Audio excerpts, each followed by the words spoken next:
What is going on, my guys, my Ragnarok Online fans and whatever else, Ragnarok Global Zero fans and all of that stuff. So, we've all been there. We've gotten an MVP card. It's the ultimate trophy. It's fantastic. We're all excited, like, oh my god, I got an MVP card.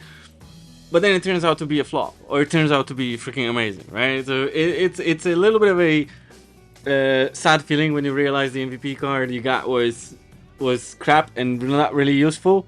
So today we're talking about the MVP cards of Ragnarok Online, and I'm making a tier list based on how useful they are, or how good they are, or they were at the time that they released. Or not really. We're talking about classic MVPs only, so until renewal.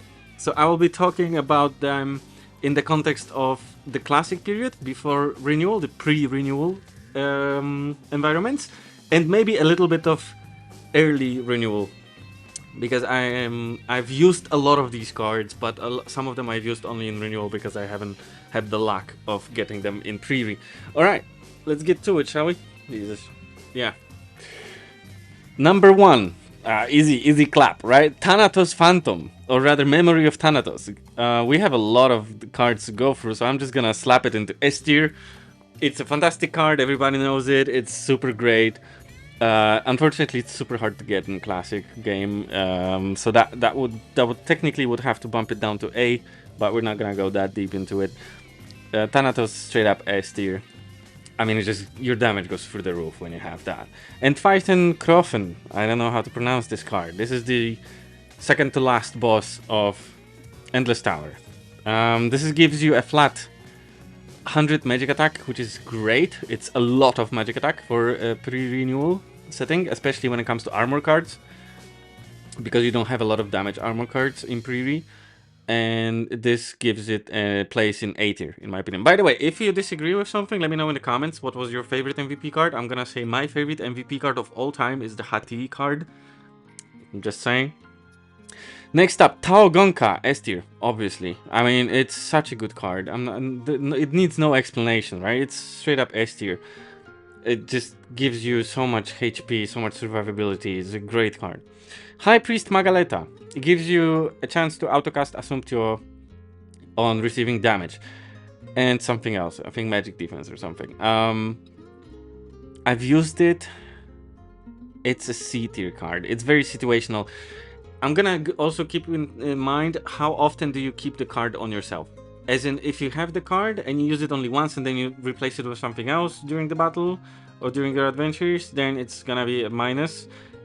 But if you have a card and it's constantly on your equipment, like Tauganka or Thanatos, then it's like super big plus to the ranking, right? So High Priest goes into C tier. I like the card because I like pre-popping myself with Assumption, but you wouldn't keep it on. You just like keep it on until you get the Assumption, replace it with something else, right?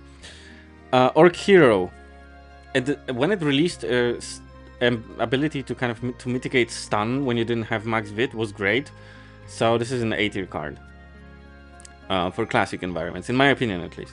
Maya card. I've had a lot of fun with Maya cards. Kill me in the comments if you want.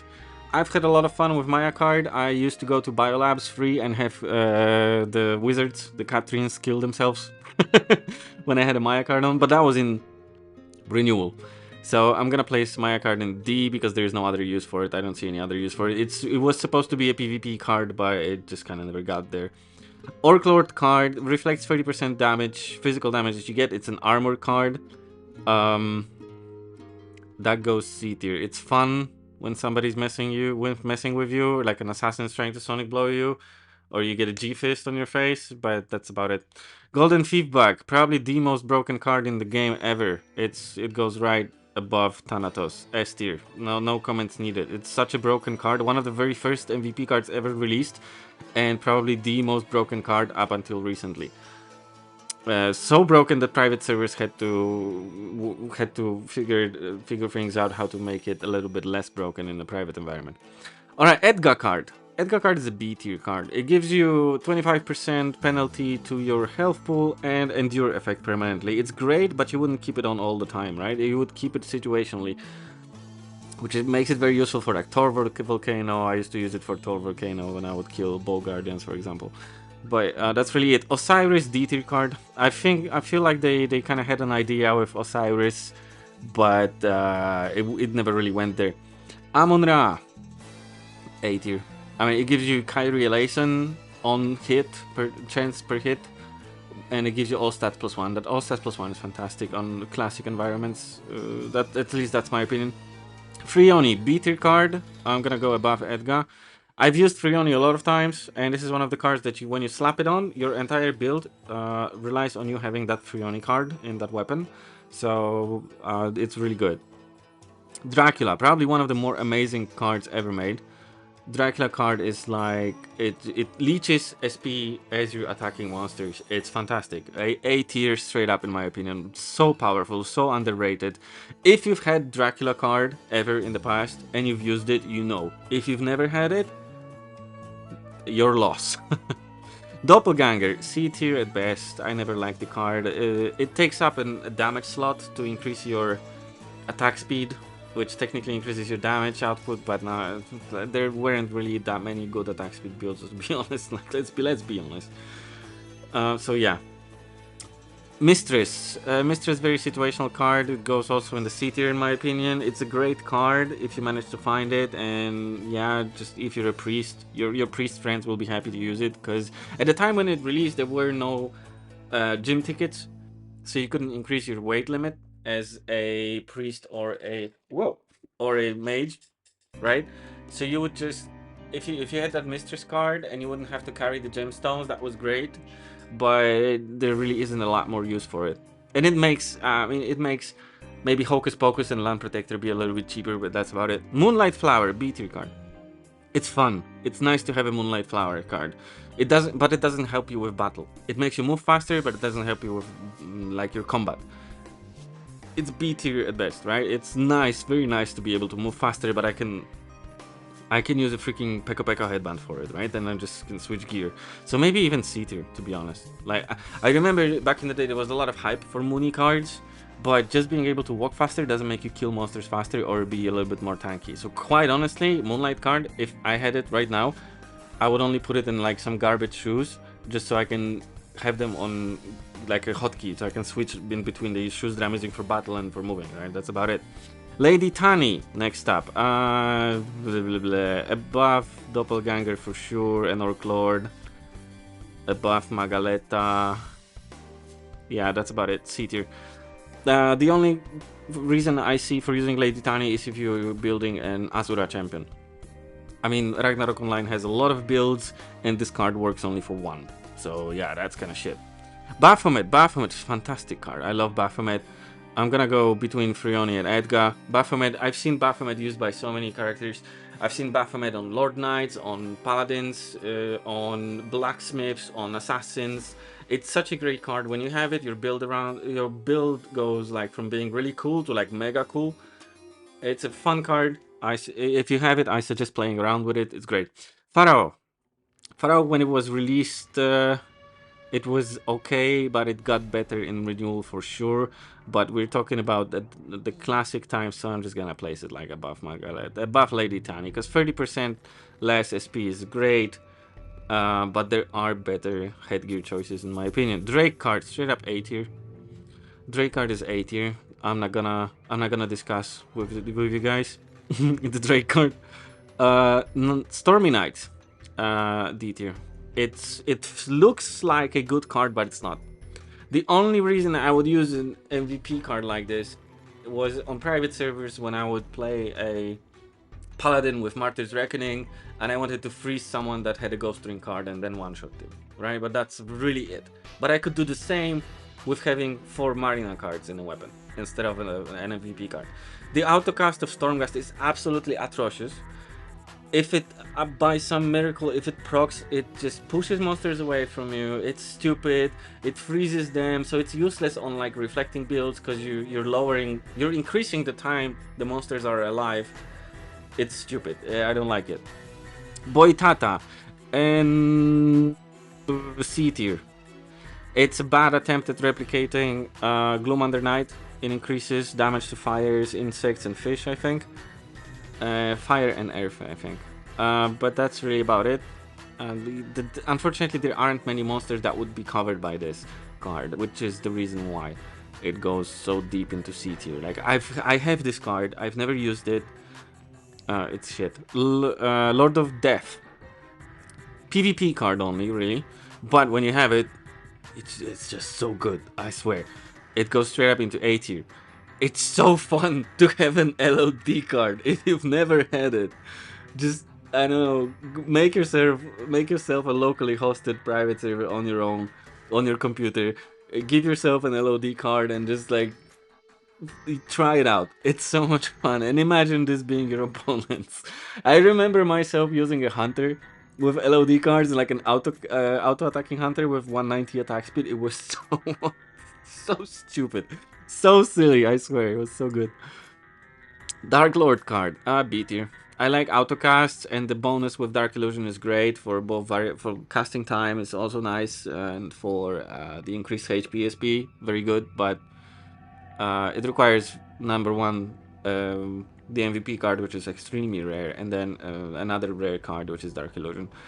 So unfortunately, only B tier. But I like the Meteor Storm autocast. Like I've used this card a bunch of times. It's very cool. Baksujin, White Lady. I think it's an A tier card. Not gonna lie. You don't use heal that many times in the game, unfortunately. But like for PvP, it doesn't matter at all. But if you manage to have it as a High Priest, and if there are instances in which you need to heal, actually, and not just cast buffs, then Baksujin is amazing. I always love this card. I always felt like it's underappreciated. It worked for Alchemist as well, but I've never really used it as an Alchemist. But I've liked it. I've out of all the other choices, Baksujin was always an idea for me. Gopinich, it's such a weird card that I don't even remember what it does. It goes straight up to D tier. Gopinich, it's I think it restores a little bit SP each time you hit a monster. Just silly. It's just a bad card. Hati card, S tier. S tier straight up. I'm not even gonna explain it. Just if you don't have it, try it. If buy it, try it out on your server. It's so good. Cthulhunox card. I don't remember what Cthulhunox does. I know it's something related to Gloom Under Night. Cthulhunox card. What does it do? Increases damage against fire property monsters by 50%. Adds a 3% chance of casting level 10 Frost Nova on an enemy when the user receives physical damage. Okay, so the autocast sucks, but damage against fire property. I'm thinking what fire property monsters are in the game, because it sounds great, but when you think about it, what's fire in the game? Like Thor Volcano's fire, sure. Magma Dungeon is not farmed.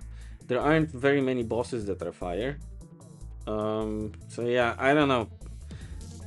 C tier, somewhere here with next to Boitata. Incarnation Samurai, fantastic card, straight up A tier, way next to Drake and Amon-Ra.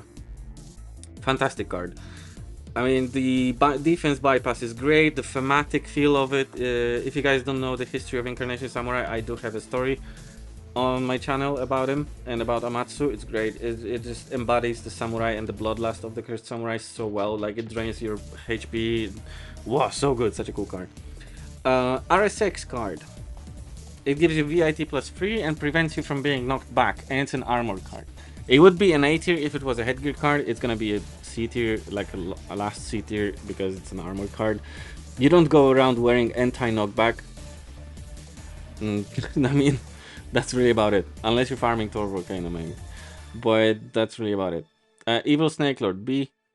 Not being able to be cursed is fun. It's good. Against PvP is very fun too.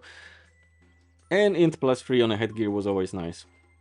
Turtle General. That was an A tier card. Always. I just kind of found the autocast Magnum Break to be annoying sometimes, but situationally annoying. So very good catch-all card, right? Atros card. Atros card is like an A tier card for me. By the description of it, it sounds bad. But I've used it for leveling a lot of characters. And it's surprisingly really powerful. Not gonna lie. I've used it to level rogues, assassins, monks, I think knights as well. I'm not sure about knights. But I've used it definitely for those 3. And I found it really good. I mean, it has a slight increase to your attack, which is great. And then it enables you to get 190 attack speed on a leveling character. That's great. You just suddenly go. It's fantastic. I love the card. Next up, kill card, A tier, S tier, sorry. S tier right above Thanatos. It's probably the second most powerful card in the game. No explanation needed. Vesper card, S tier. Fantastic card. Straight up, just so good. I swear, it's so underrated. Having 30% reduction in a classic environment on magic defense, on bosses, is massive. A massive, man. If you have it, try it out. Trust me, it's so good.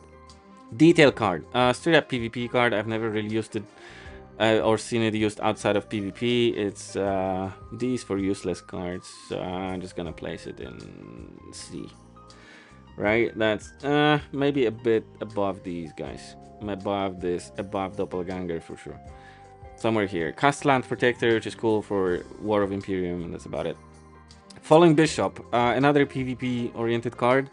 Gives you so much more damage with magic to demi-human monsters that I'm gonna place it in B tier. Simply because it penalizes your SP by a lot, I think by half.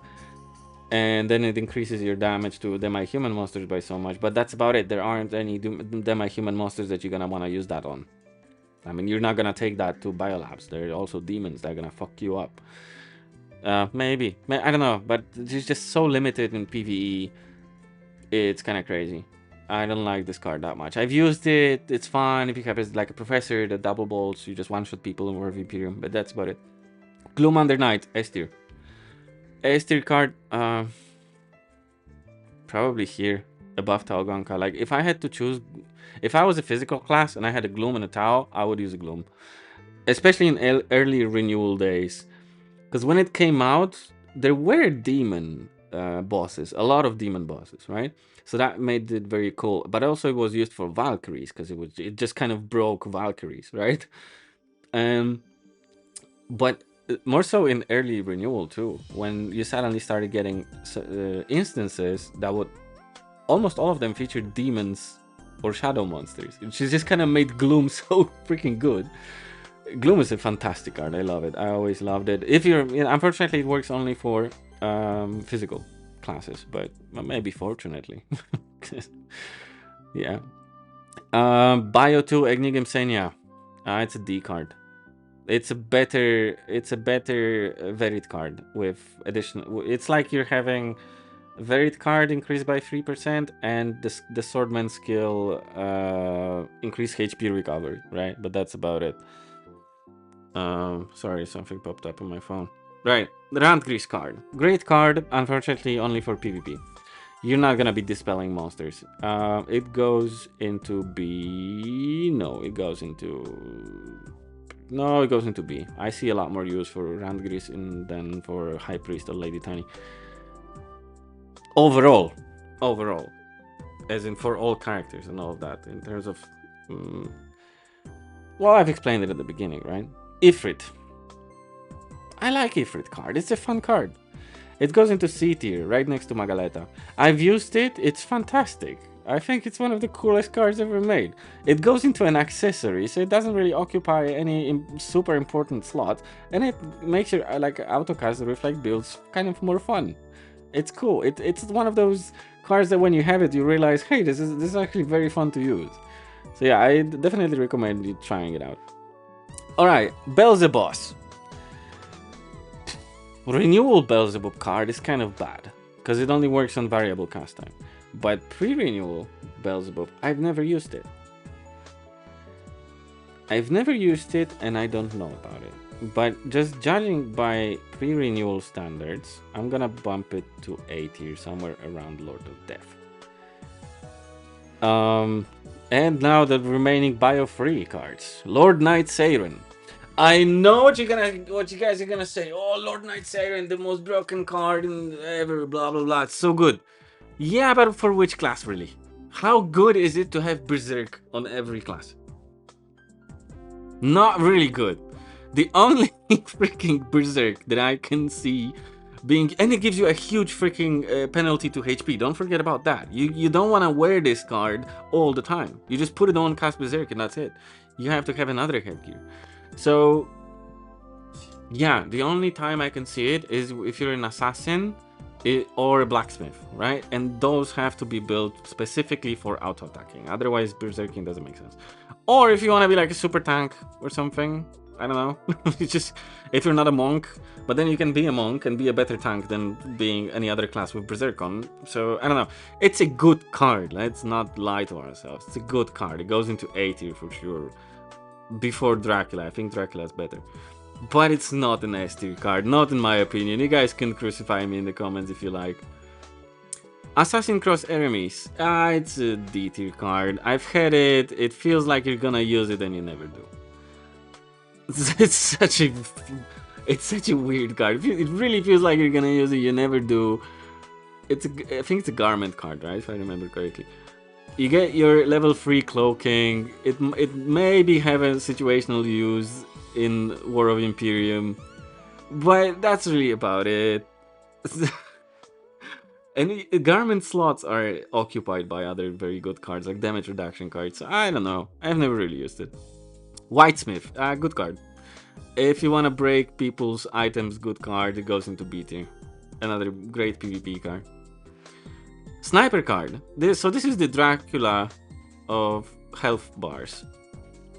Except it's better, because it's like 4 times as good as a Hunterfly card. So it's like having 4 Hunterflies in one slot, which is great. I love this card. More so in renewal than in pre-renewal. But I do like it a lot. And last but not least, High Wizard card. I do have this card. I've used it.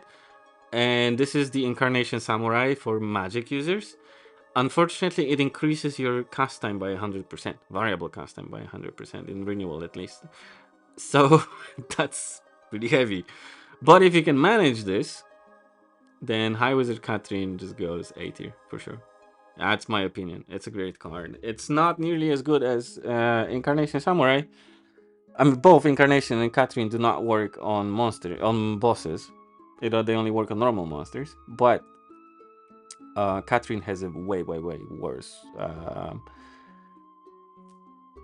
negative effect on you, unfortunately. So yeah, this is it. This is my tier list. If you agree with it, that's cool. If you don't agree with it, let me know in the comments how big of a stupid dumbass I am and I don't know what I'm talking about. This is from me playing the game, sorry, very casually over the past 20-something years. I've done some PvP, some War of Imperium back in the day, but nowhere near as freaking insanely like some of you guys do. So I might be completely wrong on the PvP cards. So, but overall, in general, I need to remind you guys, this list was based on how useful the card is for every environment. Is it flexible? Is it only limited to one thing? Is it easily obtainable or not? And all of that stuff. So yeah, I'll see you guys in the next video. Thank you for watching.